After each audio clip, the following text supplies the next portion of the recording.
दोस्तों हम बात कर रहे हैं इंग्लिश लिटरेचर के क्वेश्चन पेपर की, जिसका सेक्शन ए से लेकर के हम पूरे सेक्शंस को कवर करने वाले हैं और सारे के सारे प्रश्नों के उत्तर भी हम देखेंगे। तो चलिए स्टार्ट करते हैं। पहला जो यहाँ पे पैराग्राफ दिया गया है, इस पैराग्राफ को आपको पढ़ना है।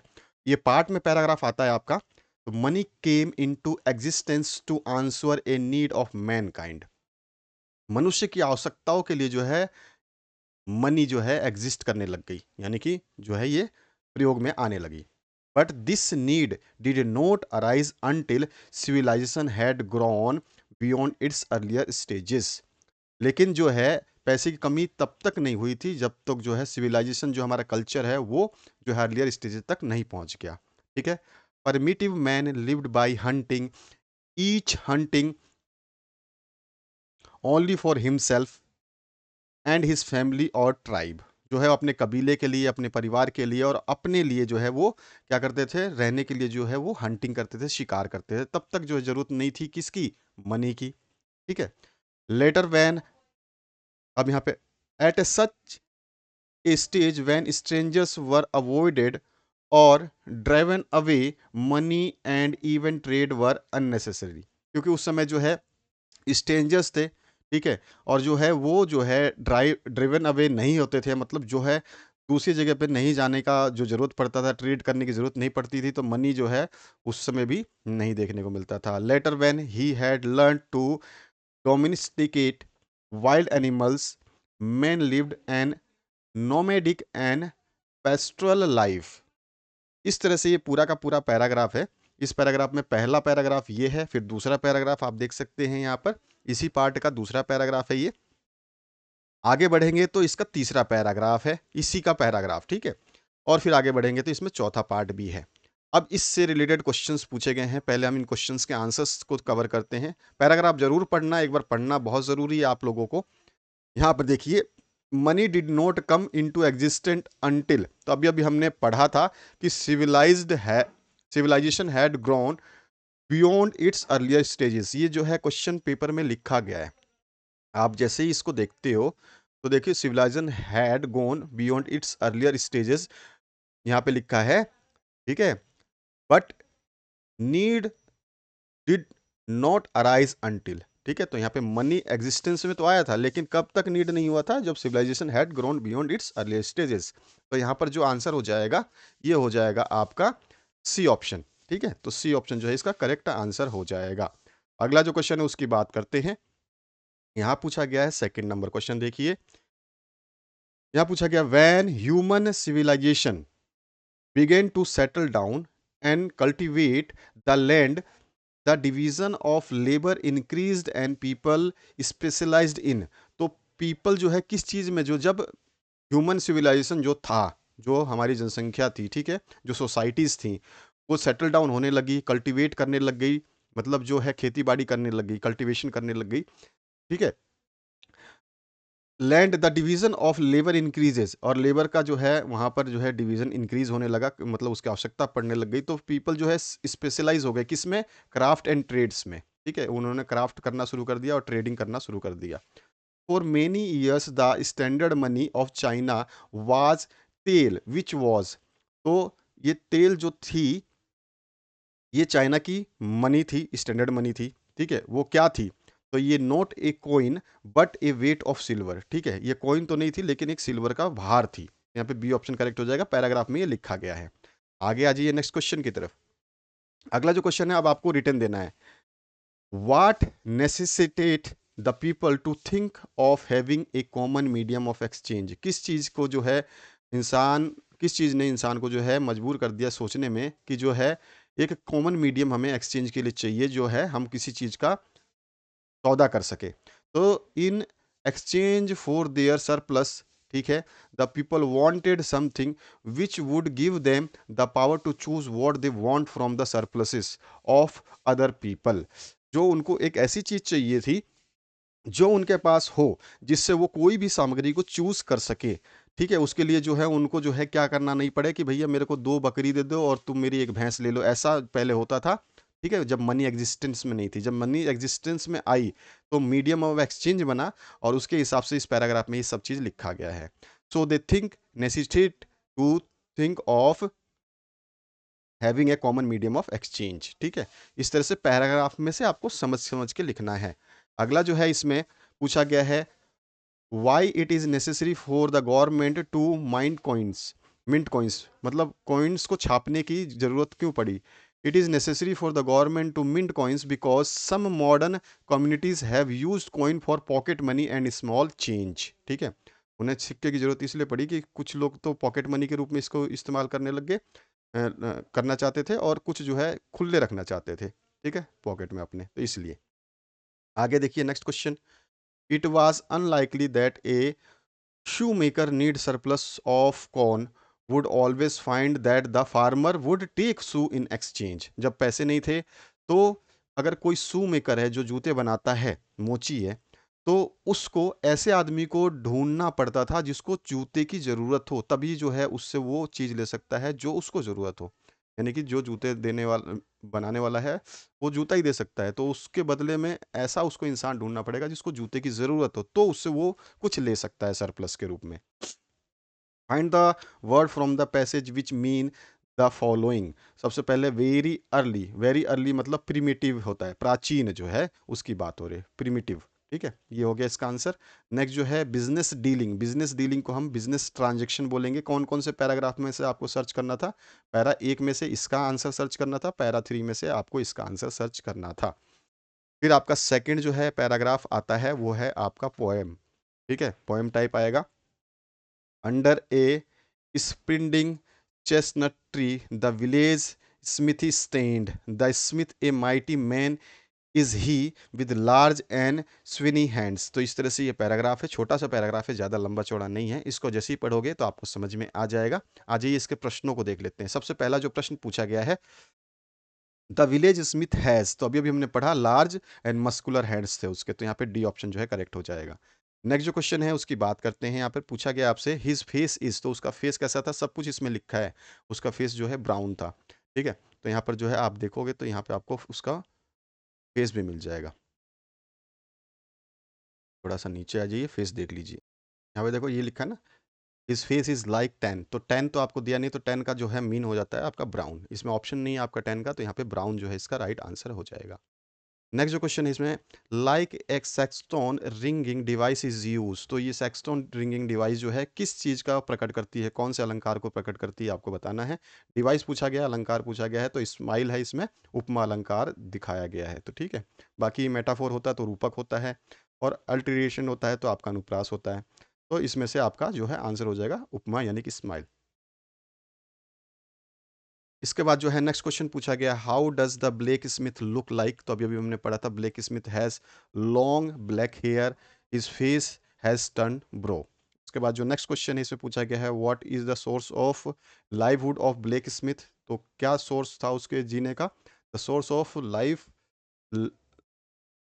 Livelihood of black Smith was his workshop under the spreading chestnut tree, तो जो ट्री थी चेस्टनट की उसके नीचे जो है उसका वर्कशॉप जो है उसके जीने का सहारा था।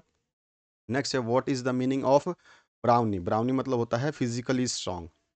नेक्स्ट जो क्वेश्चन है इसमें पूछा गया है, you can hear his bellows blow, explain करना है इसको।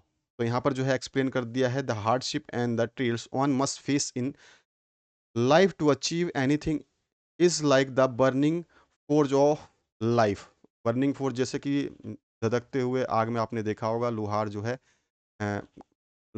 आपके लोहे को गर्म करता है, वो लाल हो जाता है, तो वहीं पे उसी की बात हो रहा है। Like iron goes through fire to be beaten into the desired shape. ठीक है, तो उस आयरन को जो है मार पीट कर लोहार कैसा बना देता है, जैसा उसको बनाना होता है वैसा बना लेता है गर्म करने पे।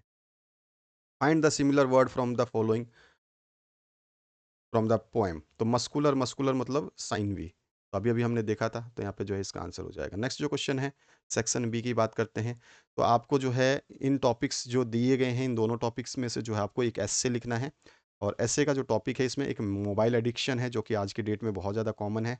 नेक्स्ट जो है आपका role of women in society, जो कि अभी 8 मार्च को जो है वुमेंस डे गया है। तो ये दो आपके पैराग्राफ हैं जिनको एस्से में कन्वर्ट करना है। तो मोबाइल फ़ोन के बारे में मैंने यहाँ पे लिख दिया है, आप देख सकते हो पैराग्राफ आपका इस तरह का बनेगा। इसको हिंदी में भी समझा दिया गया है ताकि आप लोग जो है आसानी से समझ पाएँ। ठीक है, ये मोबाइल फ़ोन का पूरा कंप्लीट हो गया। अब इसको हिंदी में मैंने यहाँ पे दे दिया है आपको समझने के लिए। अगर आपको इंग्लिश में ज़्यादा समस्या होगी तो मैंने सारे क्वेश्चंस को हिंदी में भी लिख दिया है। तो ये हो जाएगा इसका हिंदी। आगे और भी है, जो आपने इंग्लिश में देखा उसी की हिंदी है यहाँ पर ये। नेक्स्ट जो है इसी का पार्ट और था जिसमें role of women in society, कोई एक ही करना था आपको, और वाला ऑप्शन करना चाहें तो और वाला भी कर सकते हैं। तो role of women in society, समाज में जो है महिलाओं की स्थिति जो है या उनका क्या भूमिका है वो बताना है। तो हमारा जो है यहाँ से हो जाएगा, as we all know that women are the backbone for a progressive country. इस तरह से है। तो ये पूरा का पूरा पैराग्राफ आप देख सकते हैं, लाइन वाइज लिखा है, सिंपलेस्ट वर्ड यूज़ किए गए हैं ताकि आप लोग जो है आसानी से इनको याद कर पाएँ। इसका हिंदी वर्ज़न जो है मैं नीचे दे देता हूँ, इसको हिंदी में कैसे समझना है आपको, उसको भी आप देख लो, ताकि आप जो है आसानी से याद कर पाओ। अगर आपको हिंदी याद रहती है तो आप जो है इंग्लिश को थोड़ा-थोड़ा करके आप बदल कर लिख सकते हो। तो ये रहा, जैसा कि हम सभी जानते हैं महिलाएँ जो है एक प्रगतिशील देश की रीढ़ होती हैं, बैकबोन अभी हमने बोला था, तो उसी को मैंने यहाँ पे हिंदी में लिखा है ताकि आप इसको समझ जाएँ। आगे आ जाइए और थोड़ा-सा, ये पार्ट हो गया आपका, और इसके बाद ये पार्ट है, पूरा पैराग्राफ आप जो है पढ़ सकते हैं यहाँ पे। उसके बाद जो है नेक्स्ट क्वेश्चन आपका, आप राधिका या ऋषभ हैं, 12th क्लास में पढ़ते हैं, government senior secondary school Pratap Nagar है आपका। प्रिपेयर करना है एक स्पीच आपको, ठीक है?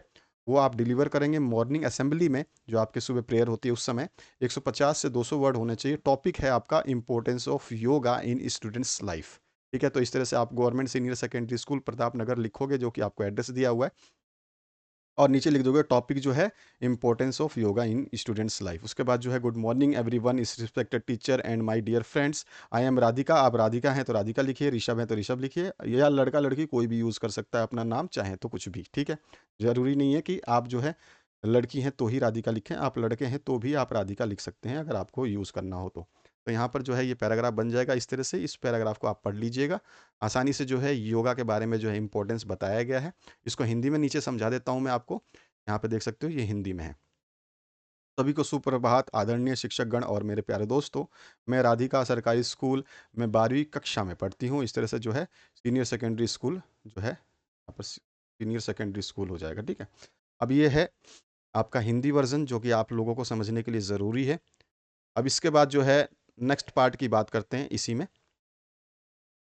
इसका जो नेक्स्ट पार्ट है वो देखिए, ये रहा। अब आ जाइए। इसी का और पार्ट जो है आपसे बोला गया है, आप अर्चना या अर्चित हैं, senior secondary school Ramnagar Udaipur. Right करना है एक आर्टिकल अपने स्कूल मैगज़ीन के लिए आपको, 150-200 शब्दों में, cause of stress in modern generation suggesting suitable solution. मतलब कि जो मानसिक परेशानी जो है आज के मॉडर्न जनरेशन में है, उसका क्या कारण है और उसके लिए जो है सॉल्यूशन क्या हो सकता है। तो आर्टिकल लिखा है हमने, stress in the modern generation. किसके द्वारा लिखा जा रहा है ये आर्टिकल? अर्चना या अर्चित के द्वारा। तो अर्चना या अर्चित आप यहाँ मेंशन करेंगे, आप कहाँ के हैं, of government senior secondary school Ramnagar Udaipur, तो आप ये जो है मेंशन कर देंगे। इसके बाद जो है आप सीधा-सीधा अपने आर्टिकल को लिखेंगे, जो कि यहाँ today we are living in age of people are more stressed than relaxed. तो यहाँ पर जो है हम उस युग में रह रहे हैं जहाँ पर पीपल जो है रिलैक्स होने की बजाय जो है स्ट्रेस में रहते हैं। इस तरह से ये जो लिखा गया है। फिर जो है इस पैराग्राफ को आप देख लीजिए, नेक्स्ट पैराग्राफ है, उसके बाद ये नेक्स्ट है और उसके बाद में ये नेक्स्ट है। अब इसका हिंदी अनुवाद की बात करूँ तो मैंने यहाँ पे इसका हिंदी अनुवाद लिखा हुआ है, ठीक है? हम किस युग में रहते हैं, हमें क्या लिखना है एक्चुअली, अगर आपको हिंदी में पता है तो आप इंग्लिश में उसको बना-जुना के लिख सकते हो। एग्ज़ामिनर ज़्यादा जो है उस पे गौर नहीं करता है, बस आपको बनाना आना चाहिए। तो आप बनाना और पैराग्राफ को समझाना आना चाहिए, बस उसके बाद जो है आप आसानी से पूरे नंबर मिल जाते हैं आपको। नेक्स्ट जो क्वेश्चन है उसकी बात करते हैं। यहाँ पर जो नेक्स्ट क्वेश्चन है इसमें पूछा गया है, यहाँ पे जो लिटरेरी टर्म दिए गए हैं, ठीक है? यहाँ पे देखो मेटाफिज़िकल पोएट्री दिया गया है, इम्प्रेशनिज़्म दिया गया है, फिर इंटीरियर मोनोलॉग दिया गया है और इंडो एंग्लियन लिटरेचर दिया गया है। तो इनमें से कोई भी आपको जो है 3 टर्म्स को जो है आपको क्या है डिफ़ाइन करना है। मैंने सारे डिफ़ाइन करे हैं, इसको हिंदी में भी बता दिया है ताकि आप लोगों को समझ में आए। पहला जो है मेटाफिज़िकल पोएट्री ले लेते हैं, तो इस तरह से जो है इसको डिफ़ाइन करोगे। डिफ़ाइन का मतलब जो है इसके बारे में आपको समझाना है कि क्या चीज़ होती है। आप इसमें से कम ज़्यादा कर सकते हो, आपको लिखना हो। और ये रहा इसी का हिंदी वर्ज़न। हम जो मेटाफिज़िकल पोएट्री जो है उसको हम क्या बोलते हैं? आध्यात्मिक काव्य। उसके बारे में मैंने यहाँ पे हिंदी में लिखा हुआ है, आप देख सकते हैं। इसके बाद जो है नेक्स्ट वाला पोर्शन जो है उसको किया गया है इम्प्रेशनिज्म, तो इसके बारे में भी समझाया हुआ है और इसको भी मैंने यहाँ पे प्रभाववाद को हिंदी में कर दिया है, ठीक है? ये इसका हिंदी वर्ज़न है। इसके बाद जो है आपका नेक्स्ट इंटीरियर मोनोलॉग के बारे में बताना है, तो ये भी कर दिया है हमने और इसका हिंदी अनुवाद यहाँ पर आपका आ जाएगा आंतरिक एकालाप, ठीक है। अब इसके बाद जो है आपका नेक्स्ट पार्ट आता है जिसमें इंडो एंग्लियन लिटरेचर जो है उसकी बात करें, आंग्ल लैंग्वेज जिसको बोलते हैं, भारतीय आंग्ल साहित्य, ठीक है। तो यहाँ पर जो है उसके बारे में आपको बताना है, तो ये लिखा हुआ है और यहाँ पर ये टर्म के हिंदी अनुवाद है। नेक्स्ट जो क्वेश्चन है आपको, the arguments are also often enough quite substantive. For example, the famous Bhagavad Gita, which is one small section of Mahabharata, presents a tussle between two contrary moral positions. Krishna emphasizes on doing one's duty on one side, and Arjuna focus on avoiding the bad consequences on the other hand. ठीक है, तो इस तरह से जो है ये लिखा है, दोनों के बीच में वार्तालाप होती है जब कृष्ण उपदेश देते हैं महाभारत के मैदान के, महाभारत की लड़ाई हो रही थी उस समय, तो उसमें जो है इसमें पांडव और कौरव की बात हो रही है, जो कि लिखा हुआ है यहाँ पे देख सकते हो आप, पांडव्स एंड कौरव्स। तो इसमें है जो पहला क्वेश्चन पूछा गया है, what are two contrary moral in the Bhagavad Gita. अभी अभी हमने पढ़ा, two contrary moral in Bhagavad Gita are Krishna emphasizes on doing one's duty on one side, the Arjuna focus on avoiding bad consequences. यहाँ तक भी लिखोगे तो भी सही है, ऑन द अदर लिख सकते हो आप चाहे तो, बाकी आपको ज़रूरत नहीं है तो यहाँ पर भी आप लिख सकते हो। तो जो है ये तो अपनी कृष्ण कहते हैं अपने कर्तव्य का पालन करो, और जबकि अर्जुन जो है वो जो है यहाँ पर ऐसे फंसे हुए हैं कि मैं अपने अपने लोगों को क्यों मारूं, ठीक है। When did this debate between Krishna and Arjun take place, कब होता है ये डिबेट, जो महाभारत में जब है, जब ग्रेट वार होता है ना उस समय, उसके शाम को, ईव को। हु इज अर्जुन, तो Arjun is the fearless and invisible warrior in the army of just and honorable royal family the Pandavas। ये लिखा हुआ है पूरा का पूरा, आप देखोगे ना तो यहाँ पे सब कुछ मिल जाएगा आपको यहाँ पे। नेक्स्ट जो क्वेश्चन है इसमें पूछा गया आपसे, व्हाट डज कृष्णा एम्फेसाइजेस, किस पे जोर देते हैं कृष्णा, तो ऑन डूइंग वंस ड्यूटी, अपना कर्तव्य का पालन करो, इस पे जोर देते हैं। इसके बाद जो है what is a central event in Mahabharata, तो सेंट्रल इवेंट जो है मेन क्या है उस इस महाभारत की, तो यहाँ पर जो है उपदेश जो है, जो डिबेट होता है, वाद विवाद होता है कृष्णा और अर्जुन के बीच में उस शाम को महाभारत की लड़ाई में, वो जो है वो सेंट्रल ईव है, ठीक है, सेंट्रल इवेंट है यहाँ पर, ठीक है। नेक्स्ट जो क्वेश्चन है इसे पूछा गया, who were the fighters in Mahabharata, कौन कौन है, तो पांडव्स थे और कौरव्स थे।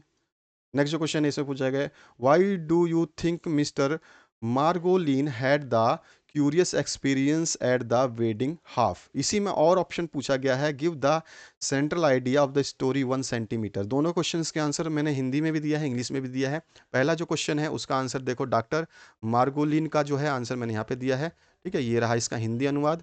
और जो सेंट्रल आइडिया है 1 सेंटीमीटर का, वो भी बता देता हूँ मैं। नीचे की तरफ थोड़ा सा चलते हैं, अब ये रहा सेंट्रल आइडिया ऑफ 1 सेंटीमीटर, ठीक है, सेंट्रल आइडिया लिख दिया है और इसका हिंदी में हमने अनुवाद कर दिया ताकि आप जो है इसको पढ़ सकें। आगे बढ़ते हैं नेक्स्ट क्वेश्चन की तरफ, what warning does mother give to Prakriti for chanting the spell. तो जो मंत्र उच्चारण होता है ना, तो उसको जो है जादू चलाने वाली बात जो होती है ना, उसके बारे में यहाँ पूछा गया है। तो यहाँ पे देखो पूरा का पूरा जो है, mother is quite expert in the ancient magic, जो है वो पूरी तरह निपुण थी प्राचीन जादू करने में। तो इस तरह से हम इस आंसर को लिख देंगे, यहाँ पे सब कुछ हो जाएगा, ठीक है। अब यहाँ पर जो है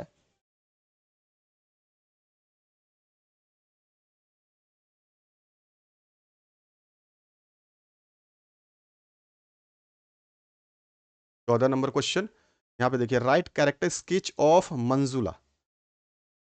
और ऑप्शन भी दिया गया है, what is the new birth for प्रकृति। तो देखो मंजुला का आंसर यहाँ पे दिया गया है, ठीक है। कैरेक्टर स्केच बताना है, इसका हिंदी अनुवाद में दे देता हूँ, नीचे देखो यहाँ पर है, ये रहा मंजुला का हिंदी अनुवाद।